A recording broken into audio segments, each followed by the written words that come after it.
दोस्तों 13 सितंबर 1848 अमेरिका के गांव वॉलनट में 25 साल का एक नौजवान फिनियस गेज हिल रोड कंस्ट्रक्शन पर काम कर रहा था। फिनियस एक मेहनती खुश मिजाज इंसान था। इसका अपने साथी वर्कर के साथ बिहेवियर बहुत अच्छा था। दोस्तों फिनियस और इसकी टीम रेलवे लाइन का ट्रैक बिछाने के लिए पहाड़ों को काट कर रास्ता बनाने का काम करते थे। पहाड़ों को तोड़ने के लिए वो बॉम्ब एक्सप्लोजन करते थे। इस काम में वो चट्टान के अंदर एक सुराख करते थे। इस सुराख के अंदर बारूद को भर दिया जाता। बारूद को भरने के बाद वो इस होल में रेत को भर देते। रेत को भरने के बाद एक रोड की मदद से रेत को दबाया जाता ताकि विस्फोट अच्छे से हो और चट्टान वहाँ से टूट जाए। वैसे तो ये फिनियस के मामूल का काम था। वो हर रोज कई बार इस काम को अंजाम देता था, मगर आज कुछ नया और अनोखा होने जा रहा था। एक ऐसा इंसिडेंट होने जा रहा था जिसने ना सिर्फ फिनियस की लाइफ पर इम्पैक्ट डाला बल्कि इसने पूरी दुनिया को हैरान कर दिया।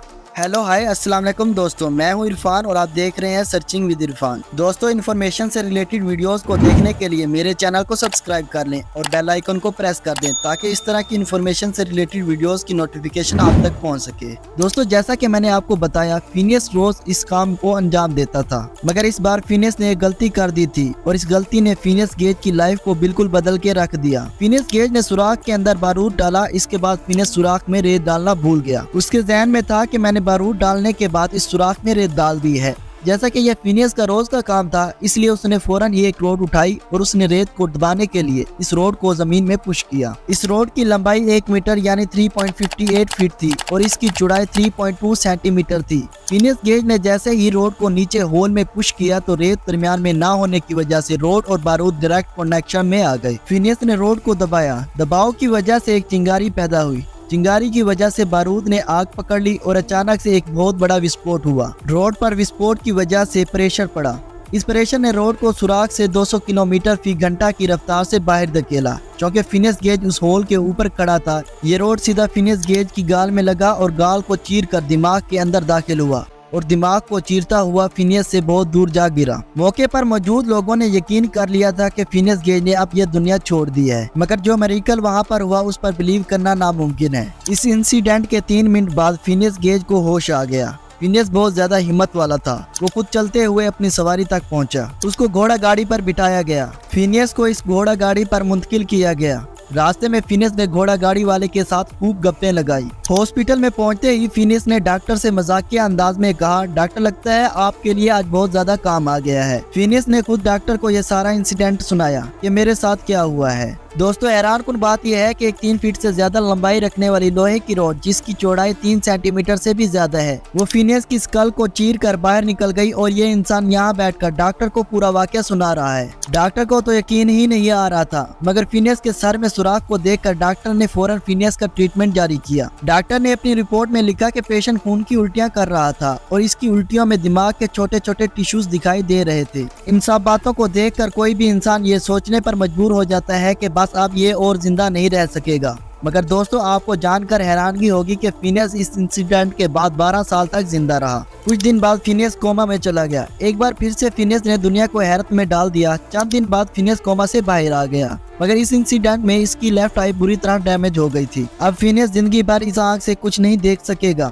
Aahista Aahista Phineas Gage recover होने लगा। आफ्टर 3 मंथ फिनियस को हॉस्पिटल से डिस्चार्ज कर दिया गया। फिनियस रूटीन की तरह फिर से अपने रेलवे ट्रैक वाले काम पर जाने लगा। मगर दोस्तों फिनियस फिजिकली तो बिल्कुल ठीक हो गया था, मगर मेंटली इस इंसिडेंट ने फिनियस गेज पर बहुत बुरा असर डाला। इस इंसिडेंट के बाद फिनियस का बिहेवियर बिल्कुल तब्दील हो गया। वो फिनियस जो सबके साथ खुश इखलाकी के साथ रहता था, मिलकर काम करता था, अब इसके बिहेवियर में बहुत ज्यादा तब्दीलियां आ गई थी। वो छोटी छोटी बातों पर गुस्सा करता था, हर किसी के साथ छोटी सी बात पर उलझ पड़ता था, बच्चों की तरह रिएक्ट करता था। इन सब चीजों की वजह से फिनियस को रेलवे ट्रैक कंस्ट्रक्शन कंपनी से निकाल दिया गया। लोग अब फिनियस से दूर जाने लग जाते हैं। लोगों का कहना था कि अब फिनियस बहुत ज्यादा अग्रेसिव होता जा रहा है। वो छोटी छोटी बातों पर गुस्सा करने लग गया था और गुस्से पर इसका कोई कंट्रोल नहीं था। गुस्से में आकर वो गंदी गंदी गाली देने लग जाता था। यही वजह थी कि लोग इससे दूर जाने लगे। फिनियस की वाइफ ने बताया कि गुस्से में अब फिनियस इस पर हाथ उठाता है। ये तमाम बातें डॉक्टर्स को खटक रही थी, इसलिए डॉक्टर्स ने दोबारा से फिनियस के केस पर स्टडी की। डॉक्टर्स ने एक्सप्लेन किया कि फिनियस के बिहेवियर में तब्दीलियां इसके दिमाग में चोट लगने की वजह से आई हैं। पहले डॉक्टर्स ने रिपोर्ट्स में लिखा था कि फिनियस के प्री फ्रंटल कॉर्टेक्स दोनों डैमेज हुए हैं, मगर बाद में जब हार्वर्ड यूनिवर्सिटी में फिनियस के केस पर स्टडी की गई तो पता चला कि रोड ने फिनियस के एक पार्ट को डैमेज किया है। दोस्तों, प्री फ्रंटल कॉर्टेक्स इंसान के दिमाग का वो हिस्सा है जो इंसान को जानवर से इंसान बनाता है। इंसानी दिमाग का ये पोर्शन इंसान को self awareness, complex planning, problem को सोल्व करने, नई चीजों को सीखने, पर्सनैलिटी एक्सप्रेशंस, फैसला करने और सोशल बिहेवियर को कंट्रोल करने का काम करता है। रिपोर्ट्स के मुताबिक इंसिडेंट ने फिनियस के प्री फ्रंटल कॉर्टेक्स को डैमेज किया था। यही वजह थी कि फिनियस का बिहेवियर इस इंसिडेंट के बाद बहुत ज्यादा तब्दील हो गया था। फिनियस की इस बिहेवियर की वजह से लोग इससे दूर होते जा रहे थे। एक वक्त में फिनियस के पास ना तो कोई दोस्त था और ना ही कोई काम। पहले तो फिनियस अपनी स्टोरी लोगों को सुनाकर हमदर्दी की बिना पर लोगों से पैसे लेता था, मगर कुछ अरसे बाद फिनियस ने ये काम छोड़ दिया और वो अफ्रीका की कंट्री चिली में चला गया। चिली में फिनियस अपनी नई जिंदगी की शुरुआत करने गया था। पेट पालने के लिए वहाँ पर फिनियस ने स्टेज को चलाने का फैसला किया। दोस्तों, आप सब जानते हैं कि किसी भी किस्म की व्हीकल को चलाने के लिए इंसान को बहुत ज्यादा चौकस होकर बैठना पड़ता है। ड्राइवर को हर चीज का ख्याल रखना पड़ता है, कहाँ पे रुकना है, कहाँ से गुजरा जा सकता है, कहाँ से क्रॉसिंग करनी है, कहाँ पर ओवरटेक करना है और कहाँ पे नहीं करना। किसी भी व्हीकल को ऑपरेट करने के लिए इसके कुछ रूल्स एंड रेगुलेशन होते हैं और इन तमाम बातों का ख्याल रखना जरूरी होता है और इन सब चीजों को इंसान का दिमाग कंट्रोल करता है। मगर दोस्तों, फिनियस तो मेंटली ठीक नहीं था, इसलिए फिनियस को स्टेज कोच को सीखने में बहुत ज्यादा टाइम लगा। फिनियस के लिए सब सीखना शुरू में तो बहुत ज्यादा मुश्किल था, मगर कुदरत एक बार फिर से फिनियस पर मेहरबान हुई। फिनियस के प्री फ्रंटल कॉर्टेक्स का वो हिस्सा जो डैमेज नहीं हुआ था, इनमें जो न्यूरॉन्स मौजूद थे वो न्यूरॉन्स डेवलप होकर उन न्यूरॉन्स की जगह लेने लग गए जो इंस्टेंट में डैमेज हो गए थे। यही वजह थी कि फिनियस एक आंख की मदद से भी स्टेज कोच को अच्छी तरह ऑपरेट करना सीख गया था। फिनियस अब एक नॉर्मल लाइफ स्पेंड कर रहा था, मगर इंसिडेंट के 12 साल बाद फिनियस की एपिलेप्टिक सीजर की वजह से मौत हो गई। डॉक्टर्स के मुताबिक ये एपिलेप्टिक सीजर फिनियस को इसके दिमाग की इंजरी की वजह से आए थे।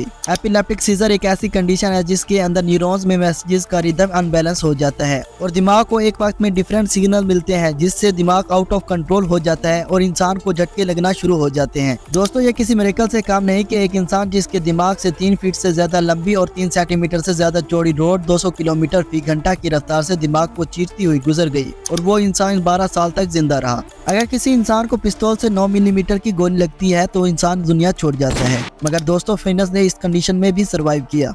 ये केस मेडिकल फील्ड में सबसे ज्यादा कम्प्लेक्स केस है और इस केस ने इंसान को अपने दिमाग से रिलेटेड स्टडी करने में बहुत ज्यादा हेल्प की है। इसकी वजह से न्यूरो साइंस और मेडिकल साइंस बहुत ज्यादा मैच्योर हुई है। फिनियस की स्कल को आज भी म्यूजियम में स्टोर किया गया है। दोस्तों, उम्मीद करता हूँ कि आज की वीडियो आपको बहुत ज्यादा पसंद आई होगी। अगर वीडियो पसंद आई है तो वीडियो को लाइक करें और चैनल को सब्सक्राइब कर दें। मिलते हैं अगली किसी ऐसी इन्फॉर्मेटिव वीडियो में, तब तक के लिए इजाजत।